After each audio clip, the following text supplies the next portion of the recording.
Hey everybody, welcome to episode 61, I believe it is, yeah. Today's episode, we're going to do another unboxing. This isn't going to become an unboxing station, by the way. I just figured if you want to, I get something new, you'd probably want to see it unboxed. So I can say I'm going to unbox everything that I get, but I just figured you might want to see some of this stuff being unboxed for the first time. It is, you like my Ghost shirt? Well, it is Ghost. It's a Ghost album. I ordered this when I ordered the other one. This one just came later, because it came from probably a different area. Yeah, you'll see which one it is. I think I told you already, if you remember from the other video, if you watched the other videos. Do not use blades to open. Well, I've got a blade right here I was going to use. And it's also fragile. Sorry. I still have to say that every time I see fragile.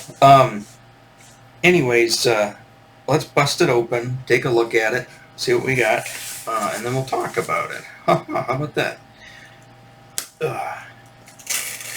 I'm using a blade, by the way, but I'm pretty good with a blade, so I think I can get it open without killing the contents inside. I watched, when I used to work at the Dodge Chrysler dealership, I watched another mechanic who used to do a lot of trim work and stuff like that. He went to the parts room to pick up, the parts guy said, "Hey, your seat's here." So it was like a back seat to like a Town and Country minivan or something like that. He was kind of a goofball. I'm not gonna say he was a douchebag, but he was a goofball. He comes in, and the parts guy hands him the big box over the counter, and he puts it on the floor there, and I'm standing there waiting for whatever part I was looking for, and he's like, "Oh, let's see," and he takes his blade and he slashes through the box, and then totally just cuts right into the couch, the seat, the bench seat that goes in the minivan, right underneath it, leather too, slices it right open. I'm just like, okay. So it does happen, so I guess you gotta watch it. But even if I did go in a little deep, I'd have to go through a second layer of cardboard to hit it, and then of course there's more packing material. Now, remember I was bitching about the packing material for one record, but my Ruther buddy chimed in the comments. I don't know if you saw that. He said that you can never have too much packaging. You know what? I think he's got a point. I guess more packaging is better than not enough packaging and have it wrecked. So they got it in this weird bag within a bag. So here it is. And like I said, if you remember my other video, you remember me talking about this. So here's the Ghost album. This is the newest one. This is an EP. This isn't a long play, an LP album. It's got 5 songs on it. It's 2023. I don't know exactly when it came out as far as the month, but it's from this year. And this is the album that caught my attention. Also, my Ruther buddy also pointed out in the comments, if you see, that I guess he did mention this band a few years ago, and I didn't pay attention. A lot of times I don't pay attention. It's not against anybody specifically.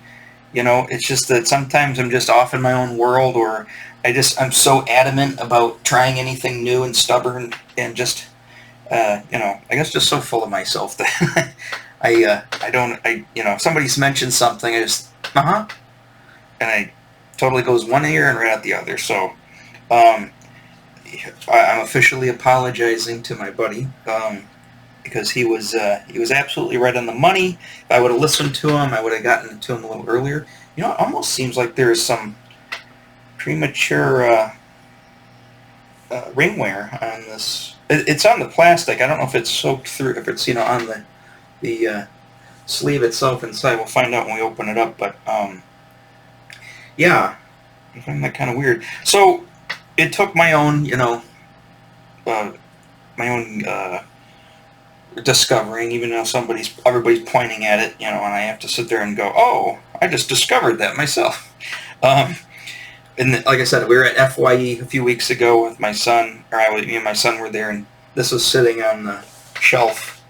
I think it was like, here's like all the albums here, and then there was another shelf that didn't have albums, but somebody must have taken it out of the bins and put it on one of the other shelves with like lunch boxes or whatever, probably Funko Pops, stuff like that. And me and my son both walked up and went, "What is that?"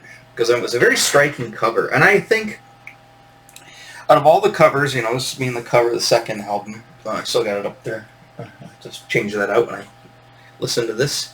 I've listened to it before. Obviously, I'm going to talk about it, but I mean, as far as listening to the actual album, that's amazing. I listened to it, on YouTube Music, but listening to it on vinyl. And now I know modern music is recorded digitally, so that's not being pressed to vinyl from analog tapes. However, it is still being mastered. They're still mastering it hopefully from the original sound recording, the digital tapes, or digital files or whatever they use.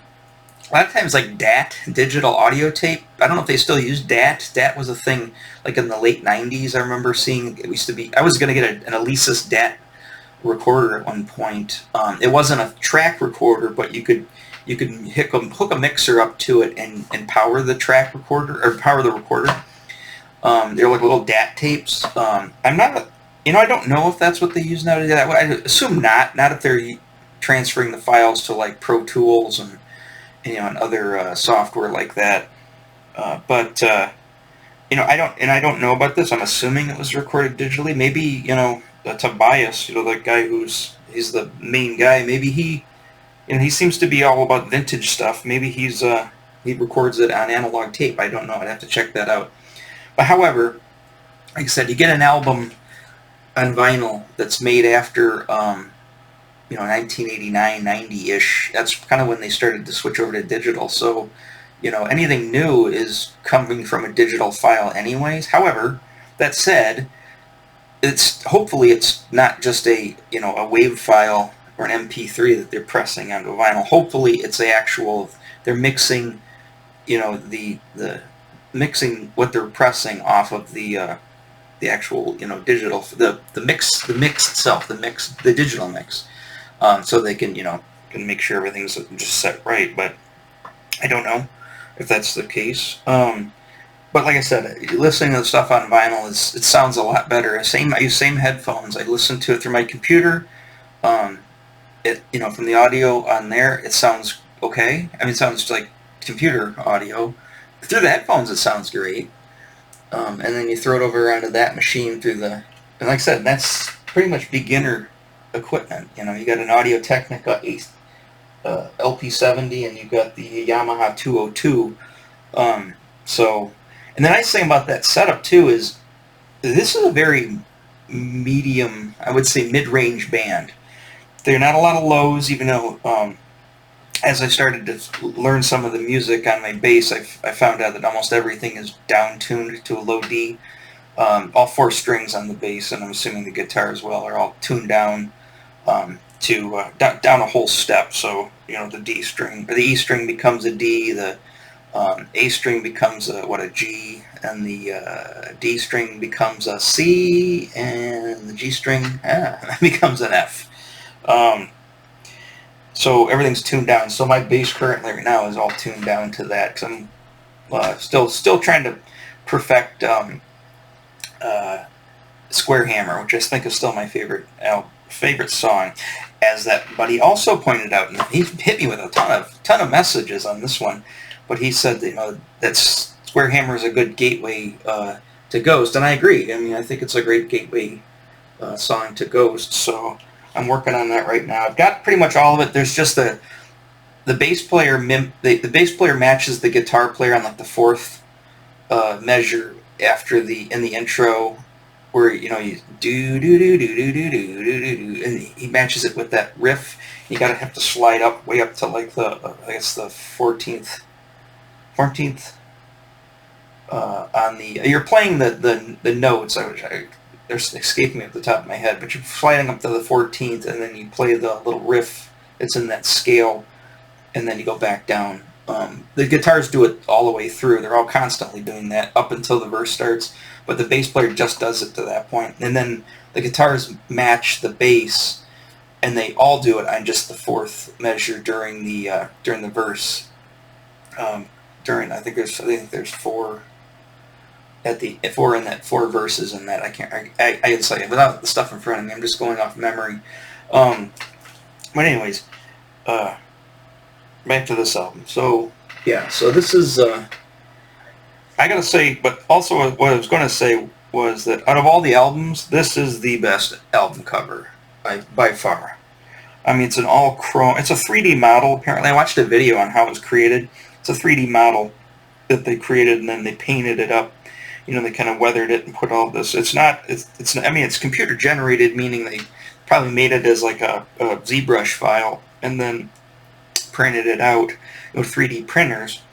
But I don't think that the image itself, which it's not because I watched the video on it, but the image itself is not the 3D image, like a rendering of the 3D image. It's the actual 3D model painted to give it this look. You know, I'm sure they might have. They didn't talk about the lighting in it, but they might have, you know, did some After Effects, you know, some airbrush or something to kind of pump it up a little bit. But I'll have to check on that too. Maybe they did light it up. I can't remember. I would assume they lit up this stuff. And did they talk about the lighting in that video? No, I don't remember them talking about the lighting in that video. I think they were just talking about how it was sculpted and then how it was printed out. And then they started talking about the painting to it. You know, obviously they used different layers to layer that up to get that to that metallic finish. You know, and then they hit it with different lights. You know, to get the lighting on it. But it's amazing. It's an amazing cover. So I definitely would get the T-shirt just like this. I'd like to get the T-shirt for this. So, although it's weird about the T-shirt, I love the black T-shirts. Just like the Iron Maiden T-shirts or any of the rock T-shirt or just my black T-shirts I wear all the time. I like, but the shirt for this comes in two colors. It comes in with blue, like a dark midnight blue. But I think it's too much blue. I think you need the contrast, and the other color comes in a brown. I'm not a big fan of brown T-shirts, but I think in relation to this, because of the warm colors here and then the cool tones as contrast, I think the brown looks the best out of the two. So I'll probably get the brown shirt. Yeah, so here's the back cover. Just got the logo kind of done in like almost like a steampunky cyber or stained glassy kind of thing. And Phantomime. Did I mention the name of the album? The name of the album is Phantomime. Let's tear it open here first, and then we'll go into the I'll show you the YouTube file, and we'll talk about the songs. It says here, limited edition exclusive gold splatter vinyl. Now that's weird because there were like 4 different versions of it, and they all had like different colored discs. And I ordered the least expensive one, which I just assumed was like a black or just the regular disc. But I guess that's not the case. I guess it's a limited edition gold splatter. So maybe I did get one. Maybe there isn't a quote-unquote, you know, default version. Let's use this knife. Here's where you got to be careful. Knife. I usually just pop out a corner and then go to it. So, like I said, I'm also curious to see what that ringware. I'm hoping it's just the cellophane. Because probably at Amazon they probably store them all like this, stacked up on top of each other, which is retarded. Yeah, I don't see any ringware. It must have just been on the cellophane, so that's good. So there's the disc guitar, the thing without the cellophane on it. So let's pop this bad boy open and see what we got. So we do get that's cool. So we do get a sleeve, color photograph sleeve with some concert footage. Looks like it's all concert footage. And you've got that's cool. It's got all of the Nameless Ghouls along the top there. I thought there were 7 of them. I guess there's 8. No, there's 3. There's a guitar player, a lead guitar player, and the bass player, the drummer. That's 4. we got the one girl is a keyboardist, 5. Um, and there's another girl. There's 2 keyboards, 2 girls that play keyboards. That's 6. And then there's 2 backup singers who play like secondary percussions, tambourine, stuff like that. They're vocalists for doing, for chorus, backup vocals. And I don't know if it's a husband and wife duo. But I know I just assume that because one's a guy, one's a girl. I thought maybe they're a husband-wife duo. Maybe not. I don't know. I've seen pictures of them. I know what they look like. I think all their names are different, so I don't think it's like a married couple. But it might be. But that's kind of cool. I'm glad there's some girls in the band. That makes it always, I was watching that. What's that? There's that metal movie or whatever that's on Netflix or on Tubi or whatever. And, the guy was talking. He was like, there's no metal. There's no girls in metal. I don't personally prefer a lead singer who's a girl. I think I like a dude as a lead singer, but I not to say that I like it when there's still like a girl bass player is cool, keyboardist is cool, guitar player is cool, I mean some obviously there's some good stuff that's I don't know if everybody remembers the band Warlock. It was a band from the 80s, I think into the 90s too. That had a female lead singer, kind of Lita Ford-ish looking blonde girl with kind of like a, I can't remember, is it like not really a feathered 80s cut, but just kind of a big-haired kind of look to her. There's her, and then there was that, I can't remember that other girl that was that front girl from a band back in the day. Older than that, like in the 80s, or 80, I can't remember their first album was. It was a one woman, I can't remember her name is. But like I said, I'm not. It's got to be all dudes in my metal bands or my bands. I don't mind. I don't mind the ladies in there. I think it's kind of cool. It's just a group of musicians. But I think the Nameless. I love the Nameless Ghouls new mask. I don't like the silver devilly ones as much. I like these costumes the best. They got like the joppers on the pants. And then they've got the coats, and then they've got that more gas mask look to it. You can get those, by the way, online, but they're like on Etsy, but somebody's making them. They're like $300 a piece. Not that I need one, but just saying they're out there if people are looking. But yeah, it's a really cool. I like it. I like that a lot. It's got your information, your liner notes on it. There's no lyrics on this one, but that's not a big deal. Like I said, 2 of the songs are covers out of the 5 songs. So, was it glued in there? What the heck? It's just static. That's why I put them in the anti-static sleeves. So there's the gold. What do they call it? Gold something. Gold splatter vinyl. So there's the gold splatter vinyl. There's the. Looks like this must be side 1 here. So that's what it looks like. Pretty sweet. But, I'm not a huge fan of the colored discs, or picture discs per se, but, if it's going to have it, I don't mind it. So, like I said, try to keep your fingers on the edges. You're supposed to touch it like this, but I pinch it, or you put your one finger in the middle and do one of these jobbers, but yeah, so let's put that back in here for now, until I get a anti-static sleeve on it. Like I said, so here's what you do. I'll put this in here, but then I'll show you. So this is how I store them. I put the record in an outer sleeve. I put, the inner sleeve if it's got a picture on it. If it's just like the paper sleeve, I usually slip it back in. Just if it's like a gatefold. But then I take the outer sleeve, I stick it on the back, and I put those in an outer, plastic outer sleeve. Then I take the disc itself, and I put it in the anti-static sleeves, and then put that in the very back. That way, you're not going to get the ring wear. I mean, I stack them up obviously vertically, but you're not going to get the ring wear. I'll show you. So you got the record. Now this is this gatefold with the lyrics. It doesn't have a liner sheet. Oops. Curl on the edge here. But so I slipped the regular sleeve back inside the record. And then I put them in these, which I got on mine. These are the Invest in Vinyl. And put the opening to the side. That way the dust doesn't get into the disc. It stays on the side. You know, make the opening at the top. Because if you put it on the side, it'll keep slipping off whenever you go to pull it out of the stack. So there's that.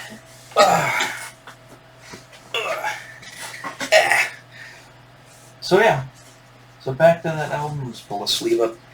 Can't keep it up there. You guys can see it. So let's go in and let's look at the album itself. Like I said, I'm not going to play it for you because I don't want to get dinged with copyright. I'm sure if I just use a couple of minutes of it, they're not going to care. But let's just bypass that. Anybody can just go on. Just go into YouTube Music, put in Ghost or put in Phantomime. It's going to pop right up. So let's go to that.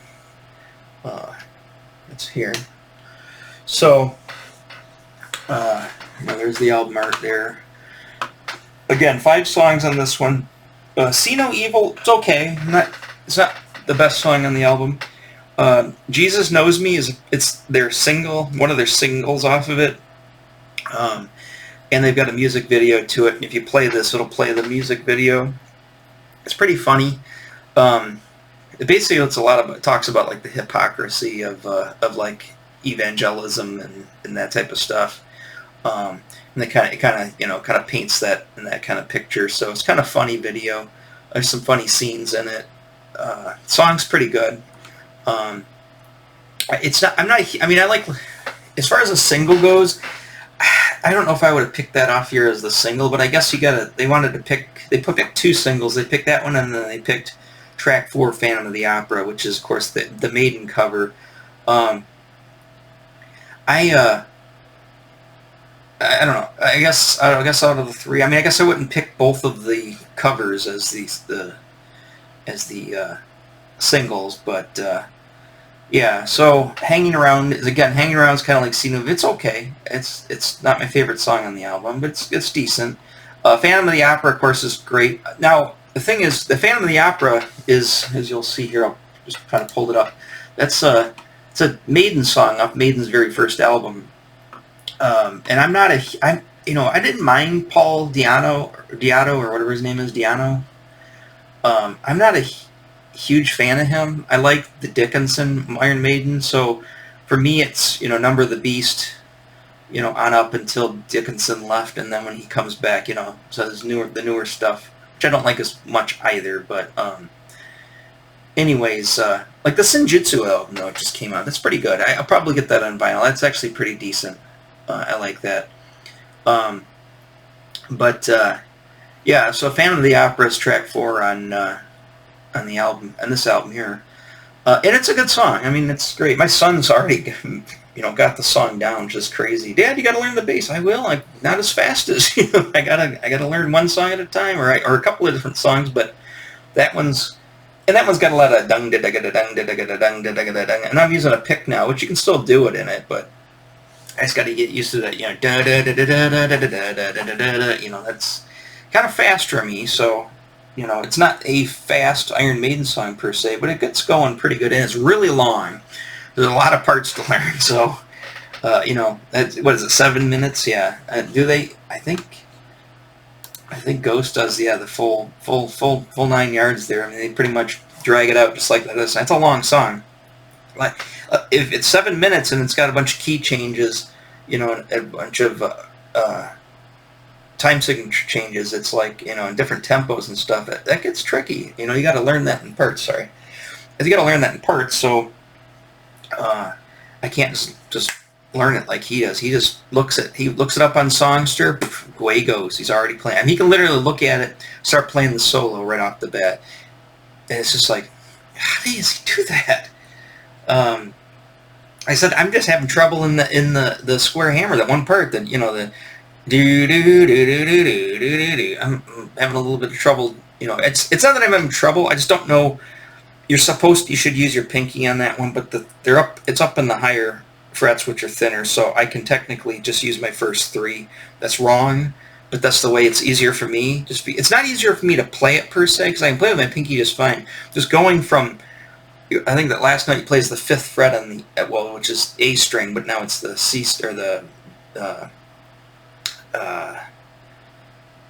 G string, I'm sorry. I go way up to, you gotta go way up to that 14th fret, and it's a lot easier for me to go up to that 14th fret, nail it with the front finger, with my index finger, and then just play with my middle and ring, because they're close enough together where I don't really need the pinky. But my action on my bass needs to be reset, so it's a little hard to pull down. So I'll get it. I'll nail it. I mean, actually, from going from one day to the next, I noticed a huge improvement with it too. So I'll get it down eventually. It just takes me forever, because my son can do it just like that. So, sorry, just got out of the shower and I've got some dry, flaky skin on my forehead. I always probably say my forehead. That's rosacea. I put a cream on it when I get out. I put cream on it twice a day. But sometimes if it dries out, it gets all flaky, so I kind of makes me scratch, and of course when I scratch, it gets worse. So there you go. It's a hell of getting old. I never had this issue till up about 2 years ago. So there you go. But yeah, so back to Phantomime here, and of course the 5th track is "We Don't Need Another Hero." I don't know if you know what that is, but there's a song. You remember the Mad Max movies with Val Kilmer? You had Mad Max, and you had Road Warrior, and then you had the one towards the mid 80s with Tina Turner, and at the Beyond Thunderdome, 2 men enter, 1 man leaves. It's a very quotable movie. Play something tragic. Anyways, and then of course on MTV, Tina Turner she puts the costume on and she does the song "We Don't Need Another Hero," which is from the movie. So they do a cover of that. I thought that's an interesting choice. It's a good song. I mean, it really takes me back to that time. But this is an interesting choice. Going from Phantom of the Opera to "We Don't Need Another Hero," that's weird. But I did watch a video with Tobias, and he was talking, and he said that the reason they do the covers, and they usually include them on the EPs, is, he says, when they're in between, basically when they kind of lose their thunder recording some of their tracks, or their things aren't going exactly how they want them and they need to take a break. They don't like to be counterproductive, and they don't like to just stop working. They like to keep being productive. So they play songs that are obviously already written, and they'll record them. And they'll go through the whole rigmarole to record a song just to stay productive, to keep putting a song out when they, the other stuff's kind of,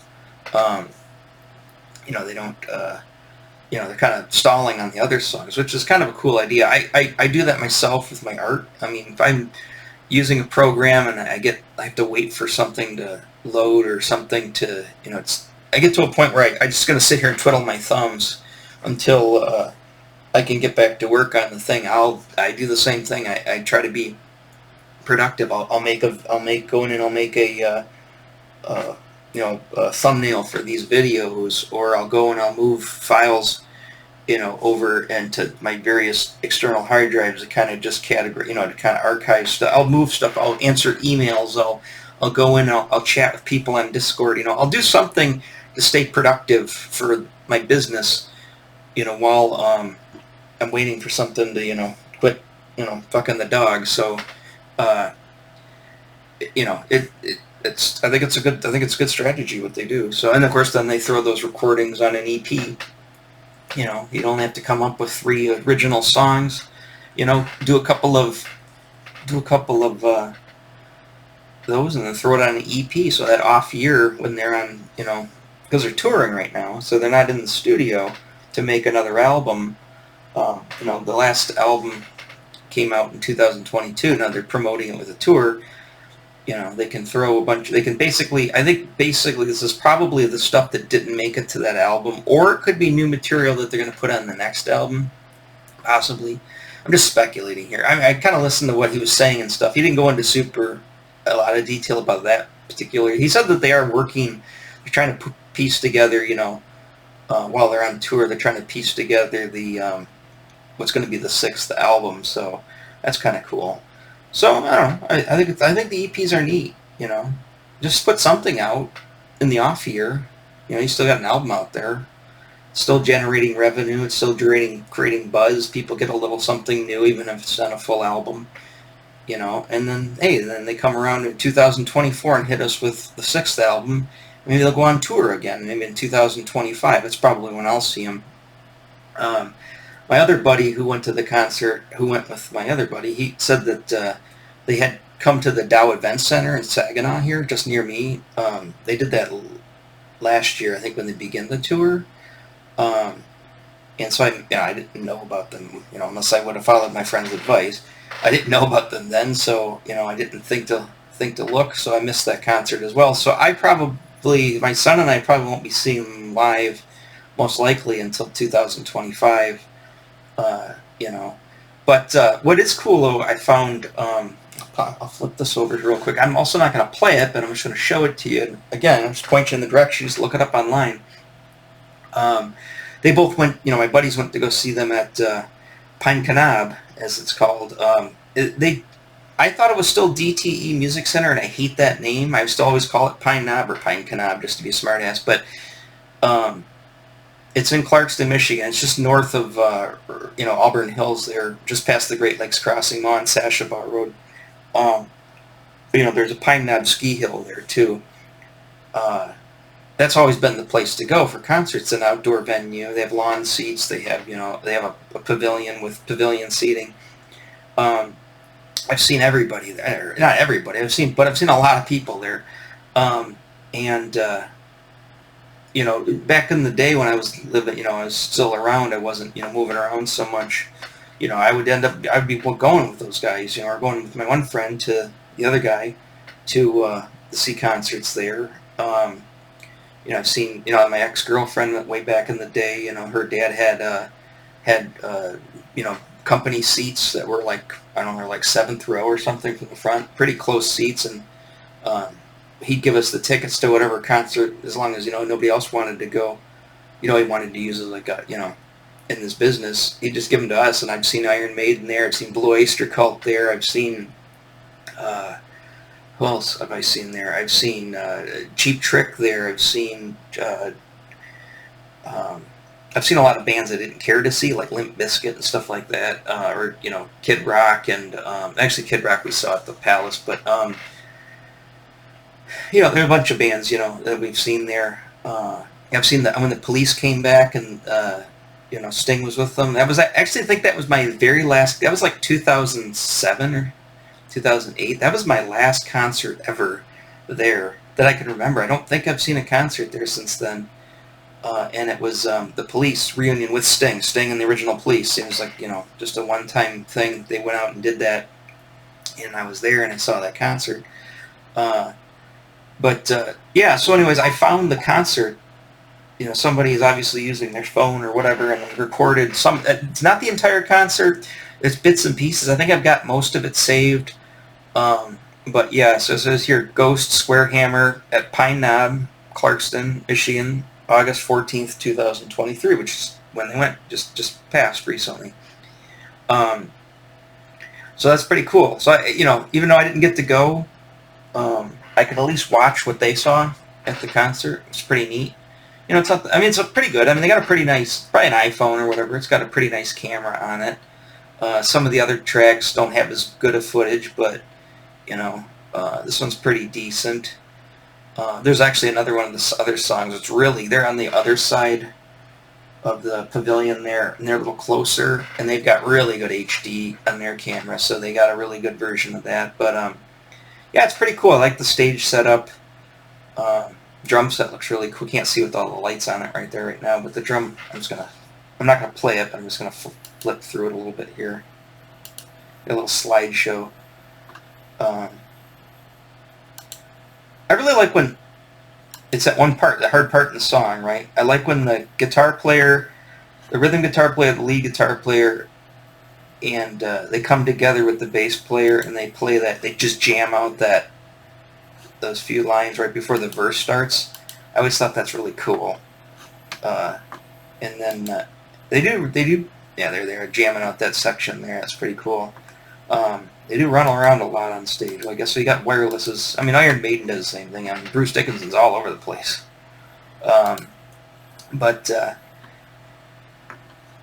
Yeah.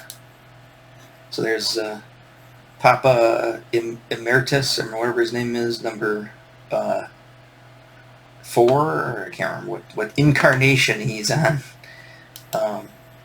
It's cool, and when he goes back and he does the songs off the older albums, he goes and he does a costume change, and he gets the other, the Pope, the anti-Pope costume, puts that on. That's pretty cool. I like that. I like how it's, because I'm not a huge fan of this. He just kind of reminds me of like the guy from the Killers for some reason. He's got like the coat like the guy from the Killers. He's kind of got the same stature, and the Killers guy. He's got Killers guys running around the stage with that coat and kind of very dancey and very, hey guys, not giving people the guns, but you know what I mean.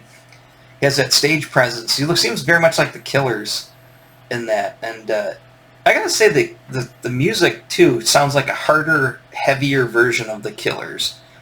It just kind of sounds like, and I like the Killers when they came out. I saw them in concert too. But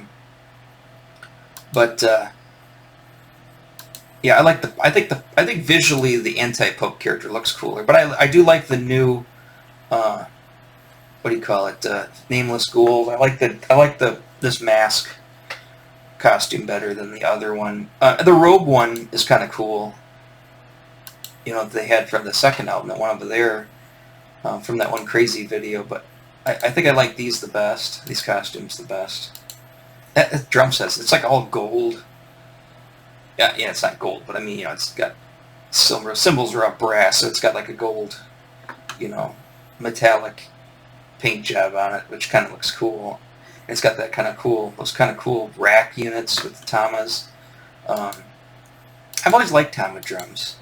When I played drums briefly, and my bass drum, my snare drum was a Remo, not Remo. That was the heads. What was who made my Johnson?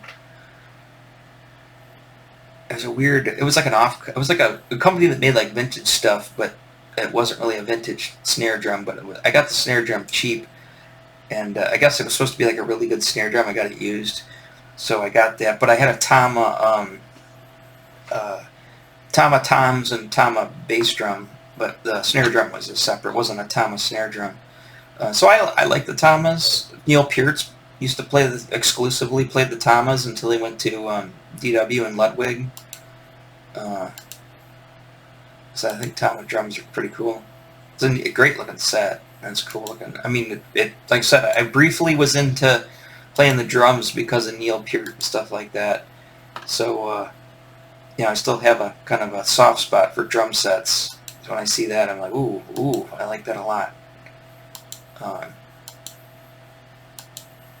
I was never that great at the drums. It was okay. I could keep a rhythm. I could play some simple stuff, but I couldn't. I wasn't a double basser. I couldn't go nuts. I didn't stick with it long enough to really get that great at it. Just kind of skipping through that. But yeah, they've got that one. They've got Call Me Mr. Sunshine, or Call Me Sunshine, or Call Me Mr. Brightside. No, it's not. Again, it's just I keep getting the Killer vibes every time with this band for some reason. But yeah, they got that other song. He has the anti-Pope costume. He goes and gets that on for that one, and then I think Spillways is one of them. Like a lot of their singles, people have recorded it at this concert and they put it on there. So I think that's pretty cool. So what time we got? We're at 38 minutes. This will probably be a shorter one because, like I said, I'm just recalling this. I've been pretty heavily into this band for the last 2 weeks or so, or a week and a half. I've listened to all the albums. I've listened to the entire catalog multiple times now. On YouTube here. Like I said, that's the only record I have at the moment, but I've listened to them and I really like them. I like some albums better than the others. Like I said, I think, like my buddy was saying, this song here, Square Hammer, is a good gateway into the band. I would say just the singles in general. I said that in the other videos. The singles are probably a good gateway. I guess that's with any band. It's why the singles usually end up on the greatest hits, and most people, if they don't own the albums, they've got the greatest hits. So Yeah, start with that. Start with the singles, and then branch off, you know, and go into the other albums. Uh, the EPs are sadly the EPs are the same price as the record, so it's not like going to the EPs will save you a few bucks. On CDs, if you go CD route, you can do that too. But I would assume if you're buying the album, you like the band a lot, so you'll probably get whatever. But I mean, if you're just trying it out and you're trying to get into it, I suggest that. Now, don't be me, like I did with my friend. Don't just ignore me, you know, because I did that with this band. I just didn't pick. I don't think I ignored him. We were probably out at this one restaurant we go to. We probably had just got back from a comic convention, and there was a lot of probably visual things that were distracting at this particular restaurant, and he was probably talking, and we were probably talking about just stuff, and he probably mentioned it, and it just went over my head. It's not like I purposely try to ignore what people are saying, but sometimes I'm just not paying attention. So it's you gotta give me the snap. Hey, did you hear what I said? Yeah. I probably didn't. So anyways, yeah. So I got another album to add to the collection. Like I said, I'm probably gonna get more shirts. I think my plan, because I remember I'm OCD, is when I get the album, I'll get the shirt. And then when I get the next album, I'll get that shirt. Because they have shirts for every one of the albums. And the EPs, and they have them, I think, from some of the singles, too. Like 7 Inches of Satanic Panic. There's one to get. I'd get it right now. It's only $9.99 but for the LP, but they're currently out of stock on Amazon. People on Discogs want way too much for it. I'll just wait until it comes back in stock and just get it for $10. Yeah, and that one's got a shirt. So I think my plan is to get a shirt every time I get an album, and then so I can build up. Because I mean, these shirts, I mean, obviously I'll wear them because of clothing, but show my appreciation for the band, But at the same time, they're like buying albums or buying action figures or buying books. I like to just collect the stuff. I like to have a closet full of collection of a bunch of shirts. I was, starting to get back into getting the Maiden shirts, rebuying the Maiden shirts. Probably will get more of those as well. I need my piece. I got a whole bunch of them in my wish list. Probably get once in a while. I got most of the Maiden albums I wanted. I still got 2 more to buy, or technically 3 more to buy. But I should have. If I was thinking about it, I would have done the shirt thing with those albums as well. But I'll probably get those shirts as well. So just to add to the shirt collection. Some people collect shoes, Jordans or whatever. Some people collect Funko Pop. Some people collect Hummels. Some people collect action figures and comic books. I just like to collect the just the band T-shirts. I like them a lot. Posters. I like collecting posters. I just like to collect. Obviously, you can look at my room. I like to collect things. Even if it's not the.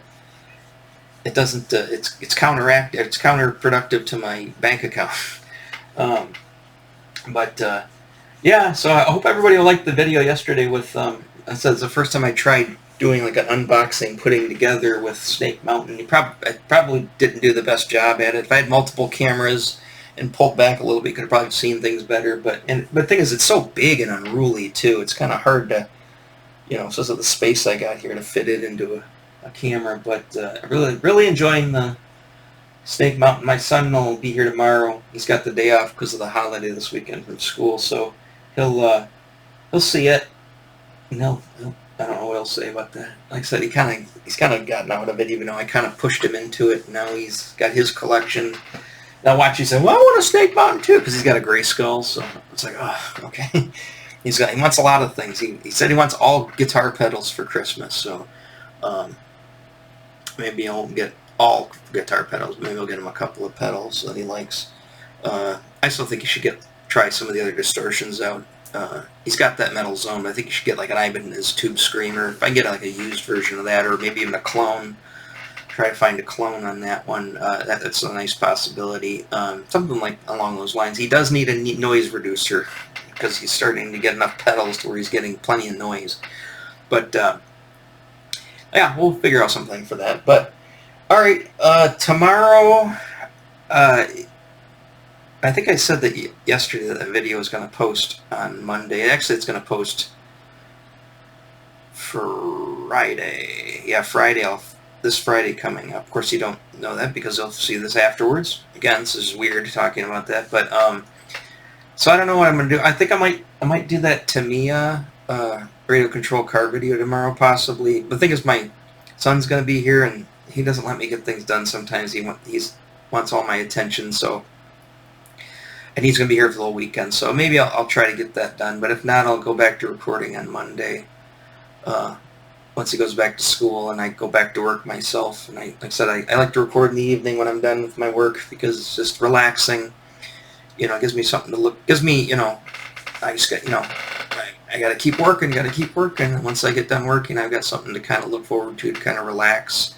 I'm still being productive, but not, you know.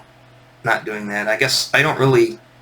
I'm on all the time. I mean, even at night when I'm sitting and reading, or even watching TV, which I watch like an hour worth of TV a night if I'm lucky. You know, otherwise I'm reading. I'm online. I'm looking up. I'm doing stuff, answering emails, talking to people on Discord about commissions. It seems like I'm on 24/7. You know, my waking hours. I'm always up doing some kind of work. You know, but that's just, I guess that's just how I am. I said I'm never a person who gets bored. People say I get bored. I never get bored. It's impossible. There's just too much stuff to do to be bored with it. You know. So, anyways, let me let you go before I keep babbling on about this. So let me hop this back. So again, sorry, they're coughing all over my new record. There's Phantomime, the new EP from Ghost. Like I said, I'll probably, I know it's kind of ghost heavy this week, or with doing my videos, but I'm just gonna probably make a video every time I get a new album. You know, especially if I got something to say about the album, and kind of let you guys. I'll try to do an unboxing. Well, like I said, it's not gonna become an unboxing station, but I'll probably try to unbox and, you know, so you guys can see it and stuff. So again, I mean, these videos aren't really necessarily one thing. They're all kind of interrelated. You know, we got Snake Mountain, we got records, we got bass guitars, we got radio control cars coming up. You know, what's next? You know, but like I said, this is all the stuff that I'm into, and I've got experiences and I've got stories to tell.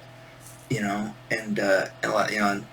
Like, again, like I said yesterday, I'm reliving my 80s in the 2020s. So, and I like to kind of tell people about the contrast between those two and, you know, that kind of ride.